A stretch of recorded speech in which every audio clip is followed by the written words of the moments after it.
உலகெங்கிலும் வாழும் தமிழ் நெஞ்சங்கள் அனைவருக்கும் சிவாவின் மீண்டும் ஒரு இனிய இனிய வணக்கங்கள். இன்னைக்கு வந்து நம்ம எதை பத்தி பேச போறோம் அப்படின்னா 2024 நடந்து முடிந்த பாராளுமன்ற தேர்தல். இதுல யாருக்கு என்ன மாதிரி ஓட்டு விழுந்திருக்கு, யாரு களத்துல முந்த போறாங்க, யாரு அதற்கான அதிக உழைப்பை வந்து செஞ்சிருக்காங்க, இளம் வாக்காளருடைய வாக்குகள் யாருக்கு, வயதானவர்களுடைய வாக்குகள் யாருக்கு, இந்த மாதிரி நிறைய விஷயங்களை வந்து இந்த காணொலியில் நம்ம வந்து முழுசா பார்க்க இருக்கோம். இதுல நிறைய திரை பிரபலங்கள் மறைமுகமா வந்து கட்சிகளுக்கு ஆதரவுகளை எல்லாம் தெரிவிச்சிருந்தாங்க. அதையும் வந்து நம்ம பார்க்க போறோம். அதே மாதிரி நிறைய ஜோடிக்கப்பட்ட கருத்து கணிப்புகளையும் அதனால ஏதாவது மாற்றம் இருக்குமா, கருத்து கணிப்புகளால ஏதாவது மாற்றம் இருக்குமா அப்படிங்கிறதையும் கண்டிப்பா வந்து நம்ம இந்த வீடியோல முழுசா பேச இருக்கோம். கடந்த கால தேர்தலை விட ஓட்டு சதவீதத்தில் வந்து பார்த்தீங்க அப்படின்னா ரொம்பவே வந்து கம்மியாக பதிவாயிருக்கு. ஸோ இந்த மாதிரியான விஷயங்களையும் வந்து இந்த வீடியோவில் வந்து நம்ம முழுசாக பார்க்க இருக்கோம். களத்தில் முந்த போவது யார்? களத்தில் முந்த போவது கண்டிப்பாக வந்து பார்த்தீங்க அப்படின்னா இளைஞர்களை பொறுத்து தான் இருக்குது. ஏன் அப்படின்னா இந்த தேர்தலை பொறுத்த வரைக்கும் நிறைய வயதானவர்கள் வந்து பார்த்தீங்க அப்படின்னா ஓட்டு செலுத்த வரலை. நிறைய பேருக்கு வந்து பார்த்தீங்க அப்படின்னா ஓட்டர் லிஸ்ட்லயே வந்து பேரே இல்லை அப்படின்ட்டாங்க. பூத் ஸ்லிப்பே இல்லை, ஓட்டு போடுறதுக்கு அவங்களுடைய பேரே வந்து இல்லை. நிறைய பேர் வந்து ஆர்வமா வாக்களிக்க வந்தவங்க கூட வந்து திரும்பிட்டாங்க. இந்த மாதிரியான சூழல்கள் கடந்த 3 வருட காலமா வந்து பாத்தீங்க அப்படின்னா நிறைய பிரச்சனைகள், பொருளாதார நெருக்கடிகள் எல்லாத்தையுமே வந்து பாத்தீங்க அப்படின்னா தமிழகம் கண்டிப்பா சந்திச்சுட்டு வருது. இது வந்து நம்ம கண்டிப்பா பேசி ஆகணும். நிறைய மழை வெள்ளம், சென்னையில் ஏற்பட்ட மழை வெள்ளம், நிறைய விலை உயர்வுகள், விலைவாசிகள், இது எல்லாமே வந்து மக்கள் மத்தியில் வந்து பார்த்தீங்க அப்படின்னா ரொம்ப பாதிச்சிருக்குன்னே சொல்லலாம். அது மத்திய அரசாக இருந்தாலும் சரி, மாநில அரசாக இருந்தாலும் சரி, 2 அரசுகள் மேலேயுமே மக்களுக்கு கிட்டத்தட்ட ஒரு 60-70% வந்து பார்த்தீங்க அப்படின்னா வெறுப்புணர்வுகள் வந்து அதிகமாகவே ஆயிட்டு. அதுவும் ஒரு காரணம். இன்னும் சொல்லப்போனா நிறைய வாக்காளர்கள் வந்து பார்த்தீங்க அப்படின்னா இளம் வாக்காளர்கள் வந்து இந்த தேர்தலில் வந்து வாக்கு செலுத்தியிருக்காங்க, ஆர்வமாகவே வாக்கு செலுத்தியிருக்காங்க. இவருடைய வாக்குகள்லாம் யாருக்கு விழுந்தது அப்படிங்கிறத பற்றியும் ஒரு சில ஊடகங்கள் வந்து பார்த்தீங்க அப்படின்னா கருத்து கணிப்பு விட்டாங்க. தினத்தந்தி, புதிய தலைமுறை, News18, News7 தமிழ், இந்த மாதிரி நிறைய கருத்து கணிப்பு முடிவுகள்லாம் வந்து சொன்னாங்க. அதாவது தேர்தலுக்கு முன்னாடி கருத்து கணிப்பு நடத்தி இது யாருக்கு வந்து அதிகமான ஓட்டு வந்து வரும் அப்படிங்கிற மாதிரி எல்லாம் வந்து பார்த்தீங்க அப்படின்னா வெளியிட்டு இருந்தாங்க. இந்த மாதிரி வெளியிடும் பொழுது அதுல உண்மைத்தன்மை இருக்காங்கிறது மக்களுக்கு கண்டிப்பா புரிஞ்சிருக்கும். ஏன் அப்படின்னா ஒரு கட்சி வந்து மொத்தம் 4 முனை போட்டியா அந்த தமிழகத்தில் நடக்குது. பிஜேபி, அதை சார்ந்த கூட்டணிகள், அதே மாதிரி அதிமுக, எடப்பாடி அவரை சார்ந்த கூட்டணிகள், திமுக சார்ந்த கூட்டணிகள், இது எல்லாத்தையும் விட ஒரே ஒரு ஆள் வந்து தனிச்சு நின்று களத்துல வந்து போட்டிடுறாரு. இப்போ ஒரு கருத்து கணிப்பு முடிவுங்கிறது எப்படி இருக்கணும் அப்படின்னா நேர்மையானதா இருக்கணும். ஒரு 10 பேர்கிட்ட வந்து நம்ம வந்து ஒரு கருத்து கணிப்பு எடுக்கிறோம்னா அந்த 10 பேரை வந்து கண்டிப்பா வந்து இளம் வாக்காளர்களையும் எடுக்கணும், வயதான வாக்காளர்களையும் எடுக்கணும். அந்த மாதிரி கலந்துதான் வந்து எடுத்து அதுல இருந்து வந்து இப்போ ஒரு 20 இளைஞர்கள்ட்ட எடுக்கிறாங்கன்னா 20 வயதானவர்கள்ட்ட எடுக்கணும், 20 வந்து நடுத்தர வயது உள்ள மக்கள்கிட்ட எடுக்கணும். அந்த மாதிரி எடுத்து அதுல இருந்து யாருக்கு எவ்வளவு பர்சன்டேஜ் இருக்கு அப்படின்னு சொல்லிதான் வந்து கருத்து கணிப்பு முடிவுகள்லாம் போடணும். இந்த உண்மையாவே வேடிக்கையா இருந்தது. தினத்தந்தி கருத்து கணிப்பெல்லாம் பார்த்தா ரொம்ப வேடிக்கையாவே இருந்தது. ஏன்னா ஒரு 4 முனை போட்டி நடக்கும் பொழுது ஒரு கட்சியை வந்து மற்றவைன்னு போடுறாங்க. எப்படி ஒரு தனித்து களம் காணக்கூடிய ஒரு கட்சியை வந்து மற்றவை அப்படின்னு போடுறது ஒரு சில ஊடகங்கள். அதே மாதிரி ரொம்ப கம்மியான ஓட்டு விகிதத்தை வந்து அதில் காட்டியிருந்தாங்க. எப்படி பார்த்தாலுமே இந்த 4 முனை போட்டி நடக்கக்கூடிய இடத்துல ஒரே ஆளு தனியா நின்று 40 தொகுதிகளில் 20 தொகுதி ஆண் வேட்பாளர்களும் 20 தொகுதி பெண் வேட்பாளர்களையும் நிறுத்தி இந்த களத்தை காணும் பொழுது கண்டிப்பா அவருடைய வாக்குகள் எல்லாமே வந்து பாத்தீங்கன்னா அவருக்கான வாக்குகள், சீமானுக்கான வாக்குகள், நாம் தமிழருக்கான வாக்குகள். ஏன் அப்படின்னா இப்ப இவங்க திமுக கூட்டணி இருக்காங்கன்னா அதுல 10 பேர் 10 கட்சி கூட்டணி இருக்காங்க. அதே மாதிரி அதிமுக கூட்டணி இருக்காங்க, பாஜக கூட்டணி இருக்காங்க. இவங்க எல்லாருடைய அனைத்து கட்சியினுடைய ஆதரவாளர்களும் யாருக்கு எல்லாம் சேர்ந்து ஒரு தலைமையை வந்து தேர்ந்தெடுக்கிறாங்க. ஒரு பாராளுமன்ற வேட்பாளரை வந்து தேர்ந்தெடுக்கிறாங்க. அதுக்கு எல்லாரும் ஓட்டு போடுறாங்க.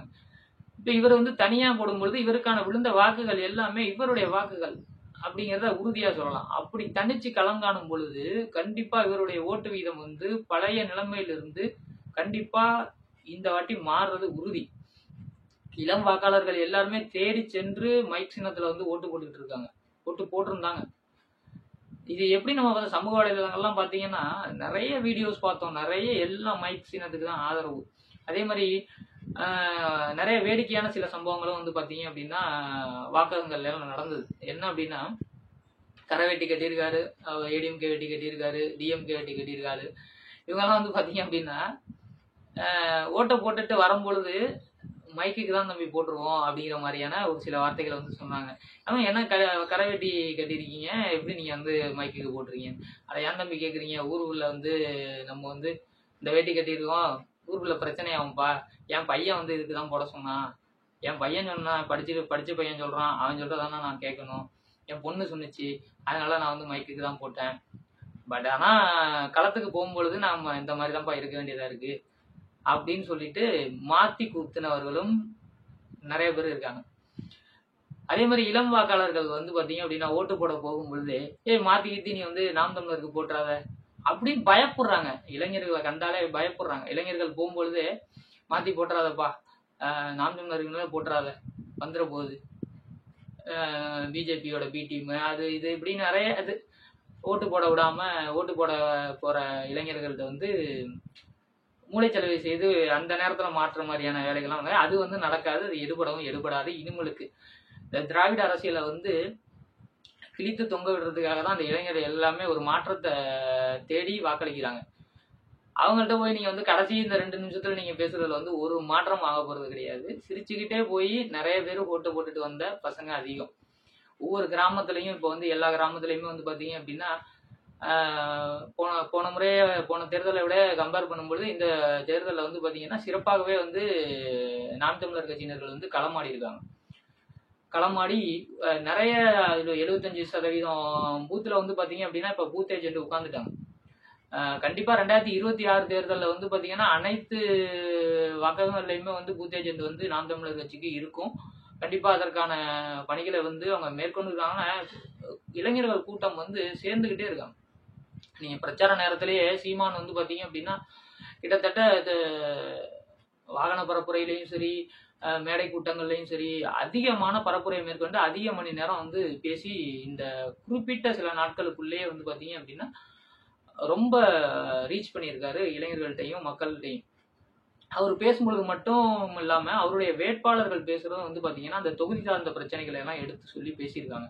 இப்போ மற்ற கட்சியினரை நம்ம கம்பேர் பண்ணும்போது ஒரு திமுகவோ அதிமுகவோ பிஜேபியோ பாமகவோ விடுதலை சிறுத்தைகளோ இந்த மாதிரி கட்சிகளை எல்லாம் கம்பேர் பண்ணும்பொழுது அவங்களோடது எல்லாமே தனி மனித தாக்குதலுக்கான பேச்சுகளாகவே இருந்தது. பிரச்சாரத்துக்கு போனால் எடப்பாடி இப்படி பேசிட்டாரு, என்ன எப்படி பேசிட்டாரு, உதயநிதி ஸ்டாலின் அப்படி பேசிட்டாரு, அவன் பல்ல காட்டினான், அவன் இதை காட்டினான் அப்படின்னு சொல்லிட்டு ஒரு ஃபோட்டோவை காட்டுறது, ஃபோட்டோ காட்டி அரசியல் இந்த மாதிரியான பேச்சுகள் தான் இருந்தது தவிர ஒருத்தர் நேரடி தாக்குனா மக்களுடைய குறைகளை வந்து யாருமே பேசலை.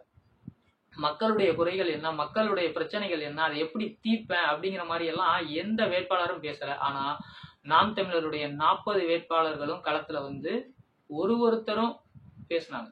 ஒவ்வொரு தொகுதியில் உள்ள என்ன பிரச்சனை இருக்குன்னு அதை எப்படி முடிப்பேன் அப்படிங்கிறது எல்லாத்தையும் அவங்க தெளிவாக எடுத்து மக்கள்கிட்ட பேசினதுனால மக்கள் மனதில் வந்து கண்டிப்பாக இந்த முறை வந்து நாம் தமிழர் ஜெயிப்பதற்கான ஓட்டை வந்து நிறைய பேர் செலுத்தியிருக்காங்க.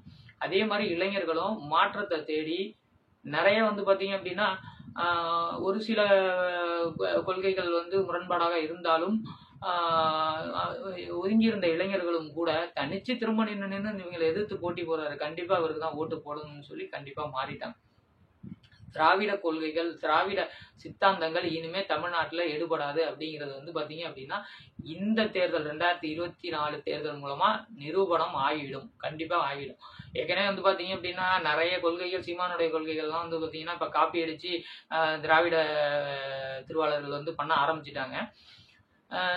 பேசுறது கொஞ்சம் ஒன் சைடா பேசுற மாதிரியே நினைக்கலாம் இந்த வீடியோ பாக்குறவங்க நீங்க எல்லாருமே.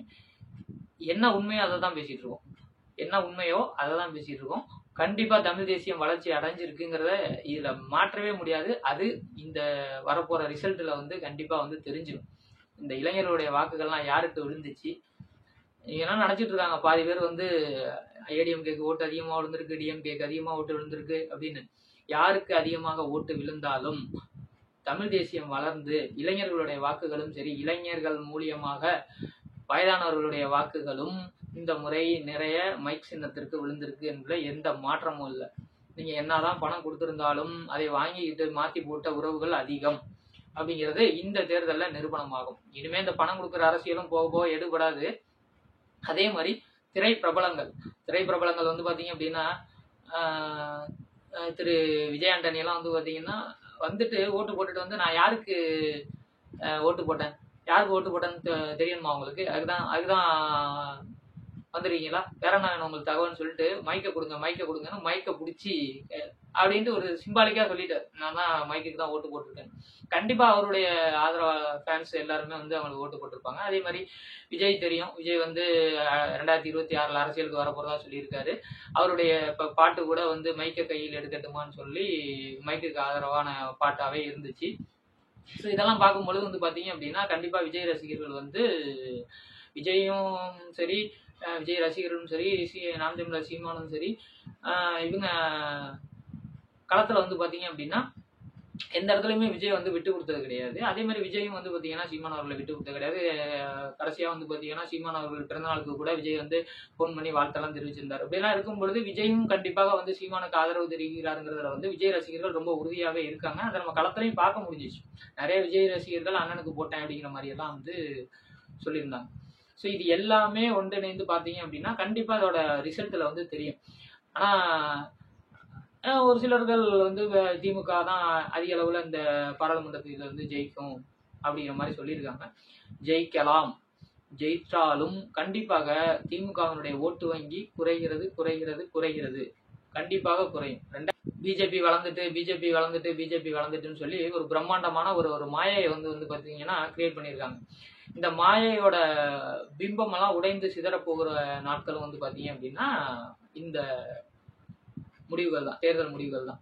1000 தான் இருந்தாலும் தனியா நிக்கல. தனியா நின்னாதான் பிஜேபியோட ஓட் பேங்க் என்ன இங்க தமிழ்நாட்டுலங்கிறது தெரியும். நோட்டாவை கூட தாண்டாது அப்படிங்கிறது பல பேருடைய கருத்து கணிப்புகள்.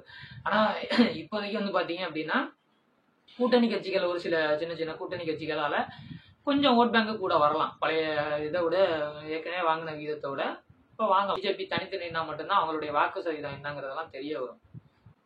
இறுதியா சொல்லணும் அப்படின்னா கண்டிப்பா வந்து பாத்தீங்கன்னா களத்துல வந்து சீமான் முந்துறாரு.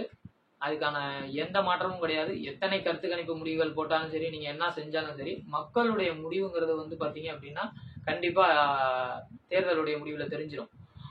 அன்னைக்கு வந்து பாத்தீங்க அப்படின்னா அதுக்கான ஸ்பெஷலா ஒரு வீடியோ எடுத்து கண்டிப்பா நம்ம வந்து பதிவிடுவோம். அந்த வீடியோல பழைய இவங்கெல்லாம் போட்டாங்கல்ல, நியூஸ் சேனல்லாம் போட்டாங்கல்ல கருத்து கணிப்புகள், அதுக்கும் இதுக்கும் எவ்வளவு டிஃபரெண்ட் இருக்கு, எந்த அளவுக்கு கருத்து கணிப்புகளால மக்கள் மனதை மாற்ற முயன்றிருக்காங்கிறதையும் நம்ம வந்து கண்டிப்பா வந்து பேசுவோம். தொடர்ந்து இணைந்திருங்கள். தமிழ் தேசியத்திற்கான ஒரு ஊடகம். அதே மாதிரி இந்த பிரச்சார கூட்டங்கள்ல எல்லாம் சீமான் அவர்கள் வந்து நிறைய கருத்துக்களையும், இயற்கை சார்ந்த பிரச்சனைகளையும், மக்கள் சார்ந்த பிரச்சனைகளையும் எடுத்து சொல்லி வாக்கு கேட்டு மக்களிடையே அவருடைய சின்னத்தையும் அவருடைய எண்ணத்தையும் கொண்டு சேர்த்திருக்காருன்னே சொல்லலாம். கண்டிப்பா இது இளைஞர்கள் மத்தியிலையும் வயதானவர்கள் மத்தியிலையும் கண்டிப்பா ஒரு பெரிய மாற்றத்தை ஏற்படுத்தியிருக்குன்னே சொல்லலாம். இதனுடைய முடிவுகள் எல்லாமே மக்களுடைய முடிவுகள் எல்லாமே நமக்கு தேர்தல் முடிவுகளாக வரும். அன்னைக்கு மீண்டும் ஒரு காணொளியில உங்களை சந்திக்கிறேன். நான் உங்கள் சிவா.